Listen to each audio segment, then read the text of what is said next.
Hello बच्चों, जैसा कि मैंने आपको पिछले ऑडियो में पढ़ाया था OH की फिनॉल में OH समूह की अवक्रिया। जैसा मेरा पीछे मैं आपको पढ़ा रहा था फिनॉल का रासायनिक गुण भाग 2 फिनॉल में OH समूह की अवक्रिया, तो उसमें मैंने आपको फेरिक क्लोराइड से अवक्रिया और एल्कलीकरण अवक्रिया और एसिलीकरण अवक्रिया मैंने आपको पढ़ाया। तो उसी क्रम में हमारा जो छूटा था 4 अवक्रिया, बेंजोइलीकरण और अमोनिया से अवक्रिया और अपचयन अवक्रिया और ऑक्सीकरण जो छूटा है उसको मैं आज आपको पढ़ाऊंगा। तो हमारा हेडिंग होगा बेंजीन फिनॉल में OH समूह की अवक्रिया। फिनॉल में OH समूह की अवक्रिया के अंतर्गत चौथी रासायनिक अवक्रिया बेंजोइलीकरण। तो बेंजोइलीकरण पढ़ाएंगे, जिसको अंग्रेजी में साटन-बाउमन अवक्रिया कहते हैं। बेंजोइलीकरण अवक्रिया का एक नाम और है साटन-बाउमन अवक्रिया, क्योंकि साटन-बाउमन ने दिया था इसलिए इसको हम साटन-बाउमन अवक्रिया के नाम से जानते हैं और बेंजोइलीकरण के नाम से जानते हैं। तो बेंजोइलीकरण को अंग्रेजी में कहते हैं बेंजाइलेशन और साटन-बाउमन का अंग्रेजी है साटन-बाउमन रिएक्शन। तो अब हम यहाँ देखेंगे ध्यान से, बहुत ही इंपॉर्टेंट ये अवक्रिया है। इसका इंट्रोडक्शन मैं बता दे रहा हूँ, फिर रिएक्शन बता देंगे। तो NaOH क्षार के जलीय विलयन, NaOH क्षार के जलीय विलयन की उपस्थिति में NaOH क्षार के जलीय विलयन की उपस्थिति में फिनॉल बेंजोइल क्लोराइड से, किससे? बेंजोइल क्लोराइड से। बेंजोइल क्लोराइड का क्या सूत्र होता है? C6H5COCl। बेंजोइल क्लोराइड का सूत्र होता है C6H5COCl। तो बेंजोइल क्लोराइड से अवक्रिया करके phenol benzoate phenyl benzoate ester अवक्रिया करके फेनिल बेंजोएट एस्टर का निर्माण करता है। तो इस अवक्रिया को साटन-बाउमन अवक्रिया कहते हैं अथवा बेंजोइलीकरण अवक्रिया कहते हैं। तो यह फिनॉल का बेंजोइलीकरण अवक्रिया के नाम से जाना जाता है या साटन-बाउमन अवक्रिया के नाम से जाना जाता है। देखिए बहुत ही सरल है। जलीय क्षार NaOH, जलीय क्षार NaOH के उपस्थिति में फिनॉल का ये अणुसूत्र है, ये अणुसूत्र हमारा फिनॉल का है, ये अणुसूत्र हमारा बेंजोइल क्लोराइड का है। तो बेंजोइल क्लोराइड का अणुसूत्र है C6H5 सिंगल बॉन्ड COCl। तो हम यहाँ पर लेंगे फिनॉल का H और बेंजोइल क्लोराइड का क्लोरीन, फिनॉल का H और बेंजोइल क्लोराइड का Cl आपस में मिलकर के देखिए NaOH क्षार है तो NaCl हमारा निकल जाएगा और जल हमारा बाहर निकल जाएगा। तो कहने का अर्थ ये है कि हम अगर देखिए क्या है इसमें क्रिया कैसी होती है। पहले फिनॉल की क्रिया जलीय क्षार NaOH के साथ हो जाएगा तो सोडियम फिनॉक्साइड बना लेगा। अब सोडियम फिनॉक्साइड बना लेगा तो सोडियम फिनॉक्साइड में से सोडियम और ये क्लोरीन आपस में मिलकर NaCl बना लेगा और जो जल हमारा और NaOH का OH और इसका जल मिलकर, इसका H मिलकर के जल का निर्माण कर लेगा। तो ये हमारा हुआ फिनॉल जब भी बेंजोइल क्लोराइड से अवक्रिया करता है NaOH क्षार के उपस्थिति में तो हमारा फेनिल बेंजोएट और NaCl बनाता है। तो इसमें रिएक्शन में जल बना है, तो जल कैसे बनेगा देखिए मैंने ये बताया है आपको कि जो है C6H5OH प्लस हमारा NaOH से अवक्रिया करेगा तो हमारे पास बना लेगा C6H5ONA, ये बन जाएगा और जल हमारा देखिए बाहर हो गया। तो जल कैसे बाहर निकलता है मैंने आपको बता दिया। देखिए C6H5 ये फिनॉल, C6H5 फिनॉल पहले हमारा जलीय NaOH क्षार से अवक्रिया करेगा और सोडियम फिनॉक्साइड बना लेगा और जल बना लेगा। अब दूसरे पद में क्या होगा हमारे पास? दूसरे पद में देखिए क्या होगा, C6H5ONA सोडियम फिनॉक्साइड और ये क्लोरीन C+O C6H5। तो हमारे पास C6H5COCl, तो ये हमारे पास क्या है? ये हमारे पास बेंजोइल क्लोराइड है, ये हमारे पास क्या है? बेंजोइल क्लोराइड है और ये हमारे पास सोडियम फिनॉक्साइड है, सोडियम क्या है? फिनॉक्साइड है और ये दोनों आपस में अवक्रिया करेंगे तो इसका Na और इसका क्लोरीन मिल करके हमारा क्या होगा? बाहर निकल जाएगा और क्या बन जाएगा? C6H5 हमारे पास O और फिर single bond C double bond O और फिर C6 ये H5 निकल जाएगा। तो ये हमारा बन जाएगा एस्टर और साथ में हमारे पास क्या निकलेगा, इसका Na और इसका क्लोरीन मिल करके NaCl हमारे पास बाहर निकल जाएगा। तो ये अवक्रिया होती है, ये मैंने आपको समझाया। तो इसको मैंने आपको ये देखिए अवक्रिया मैंने आपको लिख करके समझा दिया। तो इसका मैंने पूरा शॉर्टकट आपको बताया है। देखिए यहाँ सीधे मैंने लिख दिया है। तो यहाँ हमारे पास फिनॉल की क्रिया बेंजोइल क्लोराइड से सीधे NaOH की उपस्थिति में करा दे रहे हैं। तो ये उत्पाद हमारे पास बनता है जिसका नाम है phenyl benzoate ester. Phenyl benzoate ester बनता है। तो इसे अवक्रिया को बेंजोइलीकरण अवक्रिया करते हैं। तो जब हम NaOH क्षार के जलीय विलयन NaOH क्षार के जलीय विलयन की उपस्थिति में फिनॉल बेंजोइल क्लोराइड से अवक्रिया करके फेनिल बेंजोएट एस्टर का निर्माण करता है, तो इस प्रकार के अवक्रिया को फिनॉल का बेंजोइलीकरण कहते हैं अथवा साटन बाउमन अवक्रिया कहते हैं। और कैसे ये अवक्रिया होती है ये मैंने आपको बता दिया। C6H5OH phenol benzoyl chloride C6H5COCl आपस में अवक्रिया करता है NaOH जलीय क्षार की उपस्थिति में। तो हमारा क्या बनाता है, फेनिल बेंजोएट एस्टर का निर्माण करता है। तो इस प्रकार के अवक्रिया को फिनॉल का बेंजोइलीकरण अवक्रिया कहते हैं। अब हम अगला लेते हैं, पांचवा रासायनिक अवक्रिया लेते हैं। पांचवा रासायनिक अवक्रिया अमोनिया से अवक्रिया। तो फिनॉल की क्रिया अमोनिया से कराते हैं। तो फिनॉल की क्रिया जब अमोनिया से कराते हैं तो एनिलीन बनता है। तो किसके उपस्थिति में क्रिया कराई जाती है, तो यहाँ मैंने इंट्रोडक्शन लिखा है, ध्यान से देख लीजिए।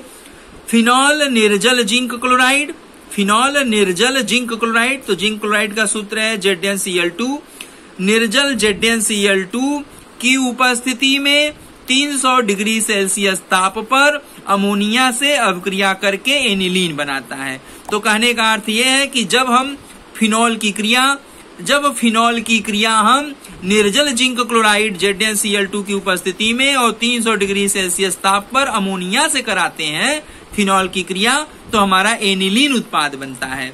तो देखिए मैंने यहाँ अवक्रिया लिखा हुआ है, निर्जल जिंक, निर्जल ZnCl2, निर्जल ZnCl2, निर्जल जिंक क्लोराइड और 300 डिग्री सेल्सियस ताप की उपस्थिति में फिनॉल C6H5OH फिनॉल अमोनिया का सूत्र है NH3। तो अमोनिया के जब सूत्र से अवक्रिया करता है तो अमोनिया का H और फिनॉल का OH आपस में मिलकर के जल बना लेता है।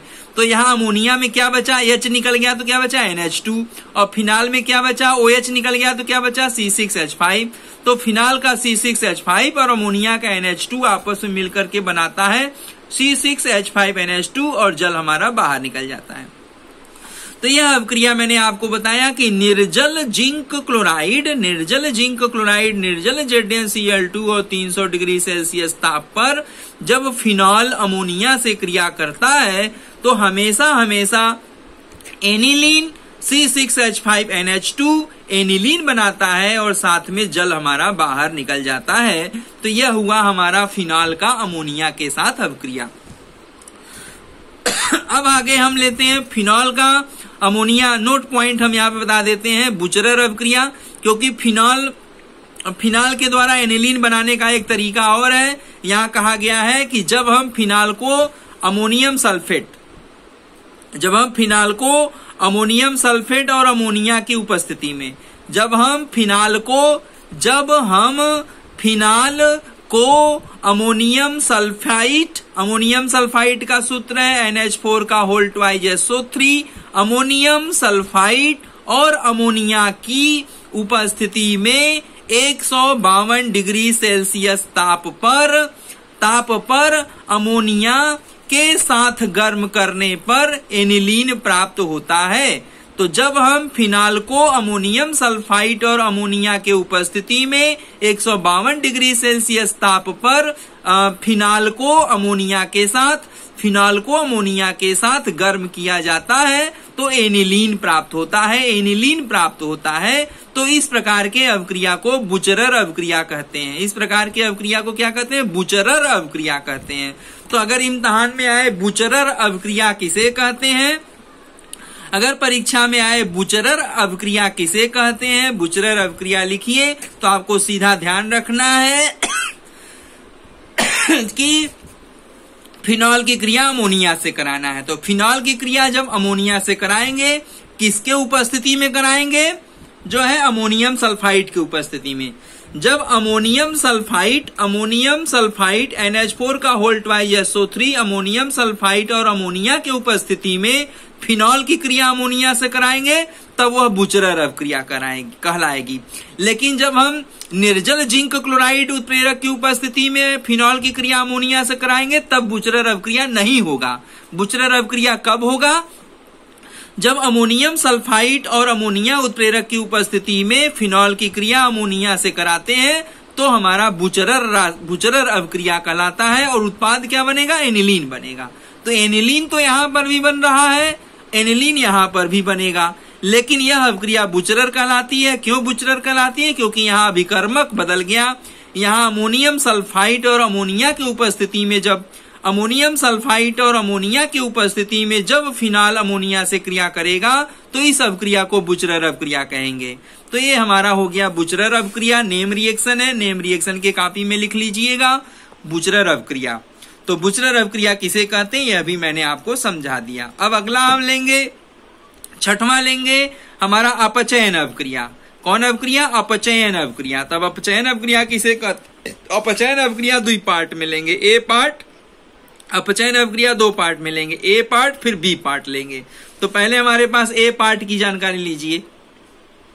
अपचयन अवक्रिया 2 प्रकार से होती है। फिनॉल में अपचयन 2 तरीके से होता है, दोनों तरीका आपको मैं समझा दे रहा हूं। फिनॉल की वाष्प को तप्त जिंक चूर्ण के ऊपर प्रवाहित करने पर यह बेंजीन में अपचयित हो जाता है।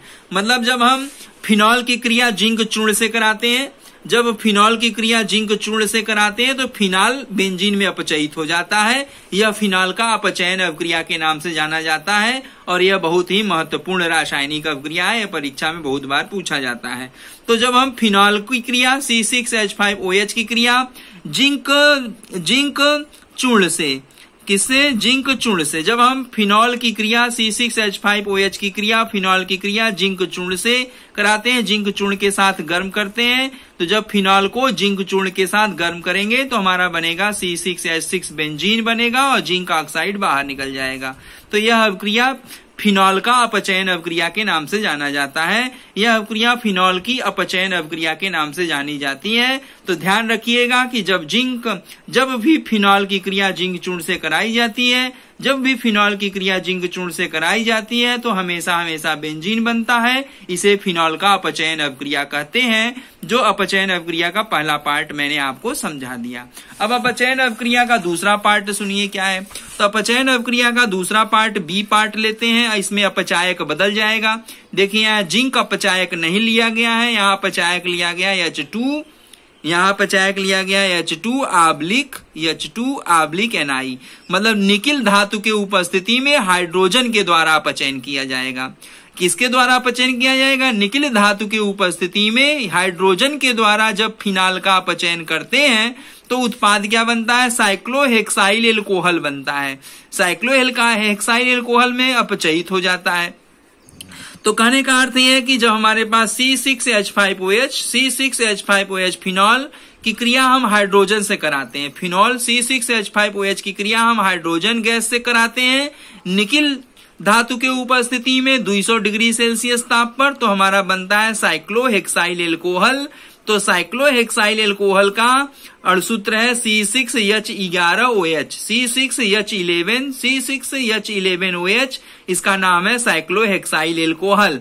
तो देखिए कैसे होता है, मैंने चित्र बना के ही बता दिया। देखिए हमारे पास ये फिनॉल है, तो फिनॉल में हमारे पास एक युग्म बंध यहाँ होगा, एक युग्म बंध यहाँ होगा, एक युग्म बंध यहाँ होगा, 3 युग्म बंध होगा। तो फिनाल में बेंजीन के अंदर 3 ठो युग्म बंध होता है। तो तीनों युग्म बंध जब हाइड्रोजन से जुड़ता है, माने फिनॉल जब हाइड्रोजन से अवक्रिया करता है, निकिल विशेष परिस्थिति है निकिल धातु के उपस्थिति में। निकिल धातु के उपस्थिति में 200 डिग्री सेल्सियस ताप पर जब हाइड्रोजन फिनॉल से अवक्रिया करता है तो यह हाइड्रोजन बेंजीन के रिंग से जुड़ता है।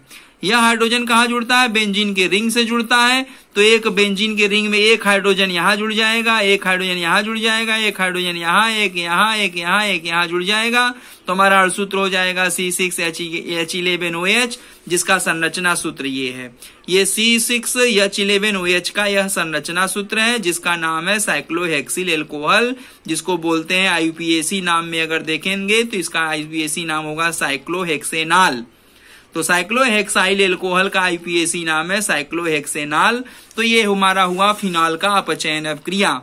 तो जब हम फिनॉल की अवक्रिया H2Ni अपचायक, H2-Ni अपचायक उत्प्रेरक की उपस्थिति में फिनॉल का अपचयन करते हैं तो साइक्लोहेक्सिल एल्कोहल प्राप्त करते हैं। और जब फिनॉल की क्रिया जिंक चूर्ण से कराते हैं तो बेंजीन प्राप्त करते हैं। तो ये फिनॉल का अपचयन अवक्रिया दो तरीके से है, इसको अच्छी तरीके से सुन लीजिए और याद रखिएगा। फिनॉल का जब अपचयन हम करते हैं, फिनॉल का हम अपचयन करते हैं जिंक चूर्ण की उपस्थिति में। जब फिनॉल का जिंक चूर्ण की उपस्थिति में जब फिनॉल का अपचयन करते हैं तो बेंजीन में अपचयित होता है। और जब H2Ni और 200 डिग्री सेल्सियस ताप H2Ni और 200 डिग्री सेल्सियस ताप पर फिनॉल का अपचयन करते हैं तो साइक्लोहेक्सिल एल्कोहल प्राप्त होता है। इस बात को अच्छी तरीके से ध्यान दीजिएगा। इसे हम फिनॉल का अपचयन अवक्रिया कहते हैं। इसे हम फिनॉल का अपचयन अवक्रिया कहते हैं। इसको आप बात ध्यान रखिएगा। अब हम सातवां अवक्रिया लेते हैं। ऑक्सीकरण अवक्रिया। तो फिनॉल का ऑक्सीकरण अवक्रिया, तो फिनॉल की ऑक्सीकरण अवक्रिया किसे कहते हैं इसके बारे में सुनिए। तो फिनॉल का ऑक्सीकरण अवक्रिया ये हेडिंग होगा सातवां। तो फिनॉल को वायु द्वारा या पोटेशियम डाइक्रोमेट, फिनॉल को वायु के द्वारा अथवा ऑक्सीकारक K2Cr2O7 अम्लीय माध्यम, तो अम्लीय माध्यम में पोटेशियम डाइक्रोमेट K2Cr2O7 अथवा chromyl chloride CrO2Cl2, chromyl chloride ऑक्सीकारक द्वारा जब फिनॉल का ऑक्सीकरण कराया जाता है तो पैराबेंजोक्विनोन में अपचयित हो जाता है। तो देखिए हमारे पास ये क्रिया हम करा रहे हैं फिनॉल की क्रिया। तो फिनॉल की क्रिया हम यहाँ देखिए, फिनॉल का सूत्र है C6H5OH, ये फिनॉल है। फिनॉल वायु अथवा पोटेशियम डाइक्रोमेट अम्लीय माध्यम में ऑक्सीकरण कर रहे हैं तो पैराबेंजोक्विनोन बन रहा है। पैराबेंजोक्विनोन गुलाबी रंग का बनता है। पैराबेंजोक्विनोन का सूत्र ये है, ये पैराबेंजोक्विनोन का सूत्र है और जल हमारा बाहर निकल जाता है। तो इसे हम कहते हैं फिनॉल का ऑक्सीकरण अवक्रिया। तो इसे हम क्या कहते हैं? फिनॉल की ऑक्सीकरण अवक्रिया कहते हैं।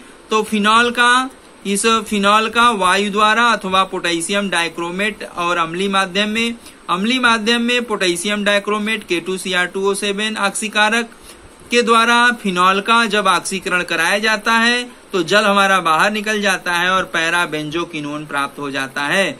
इसे हम कहते हैं फिनॉल का ऑक्सीकरण अवक्रिया। तो फिनॉल की ऑक्सीकरण अवक्रिया मैंने आपको समझा दिया।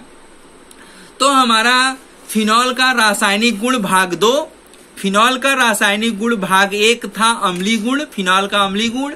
फिनॉल का रासायनिक गुण भाग 2 OH समूह की अवक्रिया, ये मैंने आपको पढ़ा दिया। OH समूह के अंतर्गत मैंने आपको 7 अवक्रिया पढ़ाया।